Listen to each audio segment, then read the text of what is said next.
Hey, how's it going, guys? This is Sam here at CustomPCReview.com, back here again with a very exciting video unboxing for you guys. And what we've got today is a brand new graphics card from the guys over at MSI.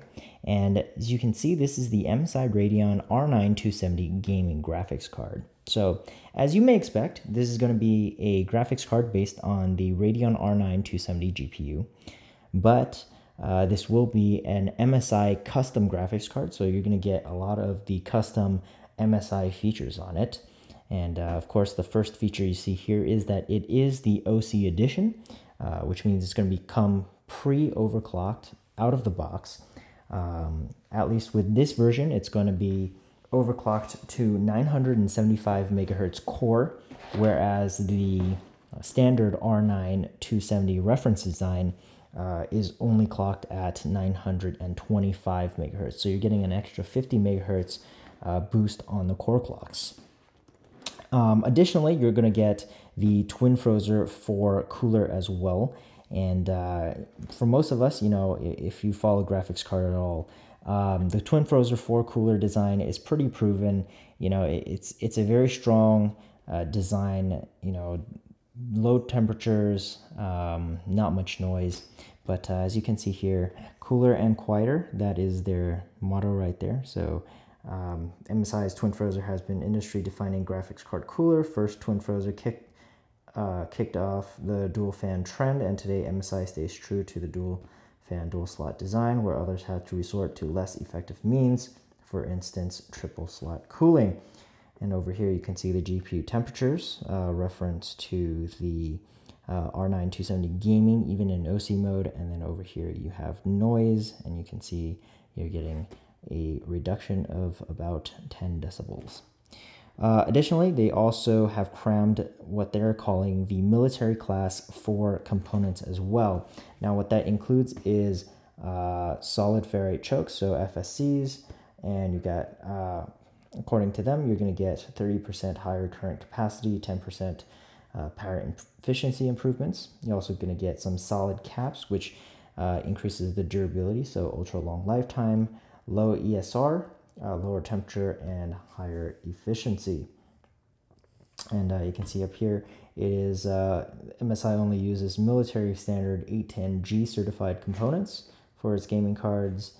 And over here, you can see the improvements by going with super ferrite chokes in terms of efficiency.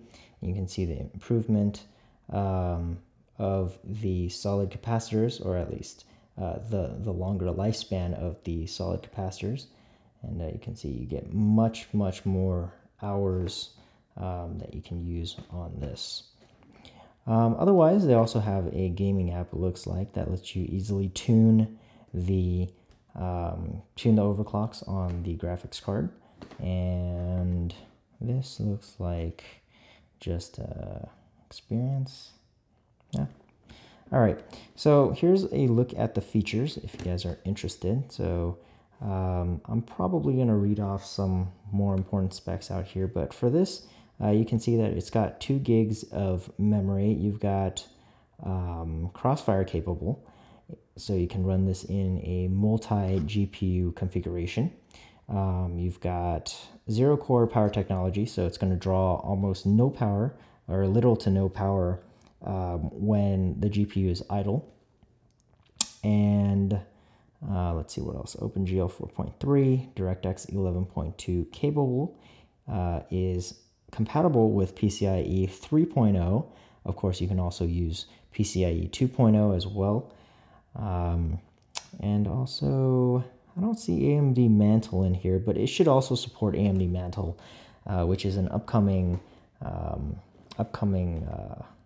API that, you know, game developers are able to use in order to gain low-level access to the graphics card to basically enhance their games, to allow the games to perform much faster than, you know, if they're using a high-level coding language such as DirectX or something.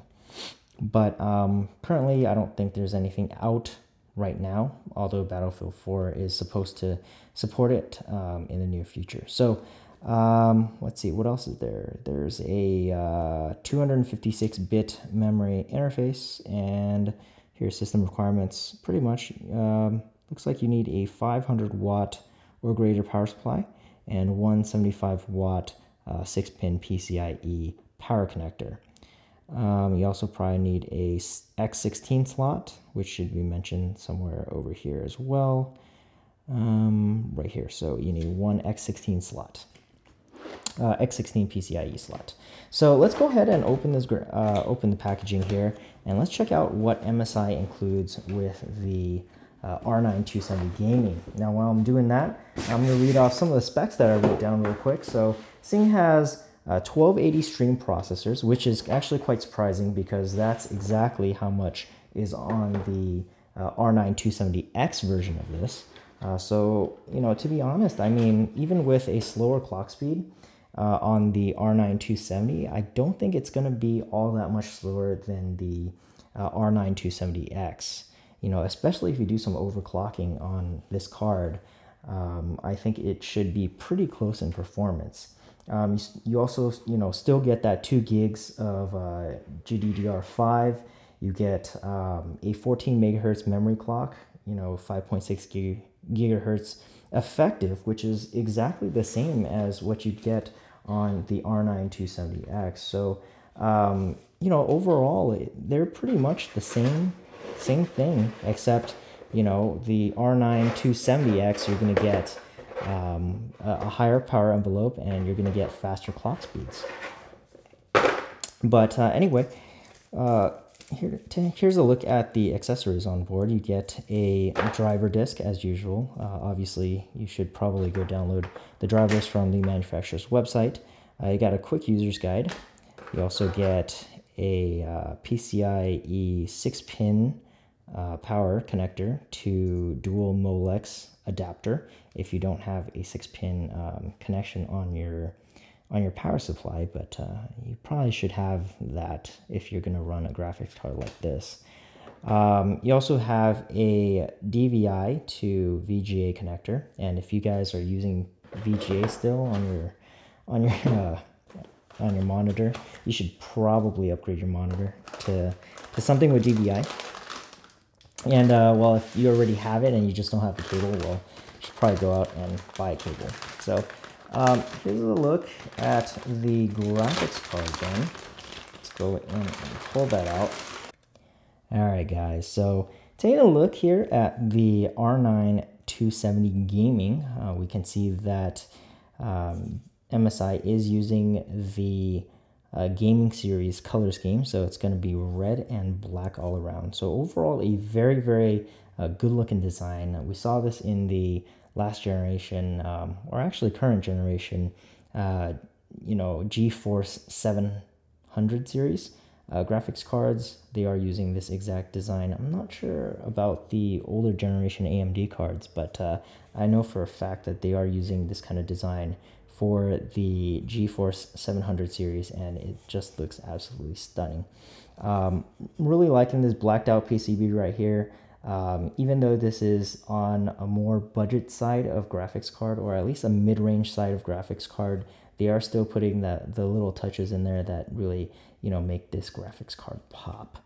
As far as the cooler goes, they are using the twin Frozer 4 design, so you are going to get massive 92 millimeter fans that really move just a lot of air.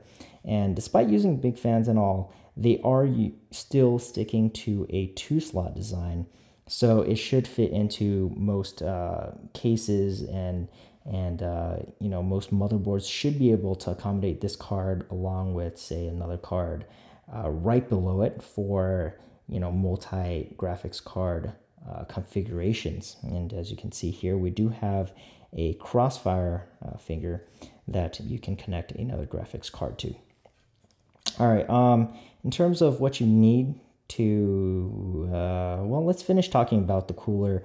At least for this one, they are using 2 heat pipes. So it looks like this one right here is an 8 millimeter heat pipe, which they used to call the super pipe. I'm not sure if they're still calling it the super pipe, but this right here will bring more heat to pretty much the edge of the graphics card here, so moving the most heat away from the GPU itself, whereas this one still moves heat away from the GPU, but because it's so close in proximity, MSI is using a 6mm, or at least a thinner heat pipe than this one right here, to move heat that way. Therefore, you're kind of moving all the heat away from the away from the GPU core, and it should keep the GPU core nice and cool. So plastic shroud right here, but still, you know, very nice design. It feels like very thick plastic here. So if you look at that, it's pretty thick. Let's see, what else did I have to say about this? So you are gonna be needing a PCIe X16 slot for this, you know, which is pretty much standard for any graphics card, or at least any modern graphics card on the market today. Flipping it to the top here, we can see that it does require a single PCIe 6-pin power connector, so make sure your power supply does have that if you decide to purchase this graphics card. If you decide to purchase the 270X, the 270X cards actually have two 6-pin power connectors. So, you know, that one is actually capable of drawing a lot more power than this card. I mean, they do recommend a 500 watt power supply to use with this graphics card, but if you think about it, this 6-pin power connector here is only capable of drawing like 75 watts, and then add on to the PCIe connector here another 75. So you're looking at about 150 watts total that you can draw off of this. But with the 28nm cards, they're generally pretty power efficient. So you know, I really don't doubt that you'll have any problems in terms of power constraints. Up here, it looks like MSI has also put in a brace to brace the graphics card from bending, and it's very nice that they've used, I think they're using metal here, so it's a very solid piece of metal that they're using here, so very good on MSI. You know, at least they're putting the brace in if they can't put in like a full back plate in the back there, for cost reasons, obviously. Otherwise, I don't think there's anything else to talk about over here. Let's go ahead and flip this to the connector side, the IO side at least, and we can see that we've got DisplayPort connector, we've got HDMI, and we got two DVIs, and one is analog ready. Not that most of you guys would be using a DVI to VGA connector anyway, but do get two dual link DVI connectors there. And yeah, overall, I mean, great looking graphics card. I really like the design, and this card should be coming in at, I believe last I checked, and you know, for at least the reference card, AMD is saying this should come in at about $179 or something like that. So with this card, because it is a custom design card and it is, you know, overclocked from the factory, I do expect it to be a little more expensive, but somewhere around the $200 range would probably be my best guess as for how much this graphics card would be launching at. And I wouldn't imagine this being, you know, considering that this graphics card has very similar specs to the HD 7870, which we have checked out before, you know, this card should be a very fantastic card for those of you guys looking for, you know, to play games at like 1920 by 1200 resolutions or under, and you're looking for like, you know, high to ultra settings somewhere around that range, at least for today's games. So that really is all I have to say about the MSI R9 270 gaming graphics card. I'm probably gonna have a full review, full written review in the description box below, so definitely check that out if you're interested. And if you enjoyed this video, go ahead and give it a thumbs up. If you like videos like this, go ahead and subscribe to the channel, and don't forget to follow us on Facebook at facebook.com/custompcreview. Don't forget to like us on Twitter at twitter.com/custompcreview, and I'll catch you guys in the next video.